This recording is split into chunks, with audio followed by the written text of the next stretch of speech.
School থেকে আসার সময় প্রত্যেকটা বাচ্চা নিজের সাথে দুইটা ব্যাগ নিয়ে আসে। একটা হলো ভাবনার ব্যাগ, অনুভূতির ব্যাগ, আর একটা হলো বইয়ের ব্যাগ। বইয়ের ব্যাগ ও নিজেই কাঁধ থেকে নিজে নামিয়ে রাখে, কিন্তু অনুভূতির যে ব্যাগটা আছে ওটা মন থেকে নামার জন্য মাতা পিতার প্রয়োজন হয়। বাচ্চা পুরো দিন নিজের বন্ধু, টিচার্স আর নিয়মের মাঝখানে ওখানে থাকে। ঘরে আসার পরে প্যারেন্টস তিনটা ভুল না করা উচিত। প্রথম, আজকে কি পড়িয়েছে, মার্কস কত পেয়েছো, এই ধরনের কোয়েশ্চেন না করা অনেক ভালো। দ্বিতীয়ত, আজকে আবার তুমি নিজের ব্যাগ নিজের জায়গায় না রেখে ওখানে রেখে দিয়েছো, খাবার খেয়েছো নাকি খাও না, টিফিন চেক করাও।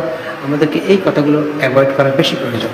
তৃতীয়, স্কুল যাওয়ার সময় বাচ্চা যদি কোনো ভুল করে থাকে তাহলে ও আসার সাথে সাথে ওই কাহিনী ওখান থেকে শুরু না করাই সবচেয়ে ভালো।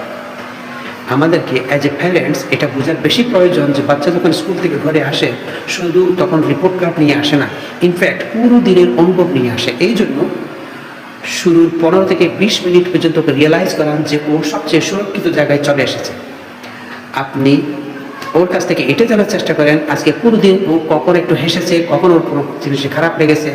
আপনি এটা জানার চেষ্টা করেন বাচ্চাকে আজকে কারো হেল্প করেছে অথবা নাকি অন্য কেউ বাচ্চার কোনো হেল্প করেছে। এই সব কথা জানার পরে আপনি বাচ্চার সাথে একাডেমিক কথা বলা শুরু করেন। মনে রাখবেন, বাচ্চা যদি আপনাকে বলে এখন আমার কথা বলার মুড নেই, তাহলে ওর ভাবনাকে সম্মান করে আর 15 থেকে 20 মিনিট ওকে সময় দেওয়ার জন্য অনুরোধ করছি। থ্যাংক ইউ ভাই।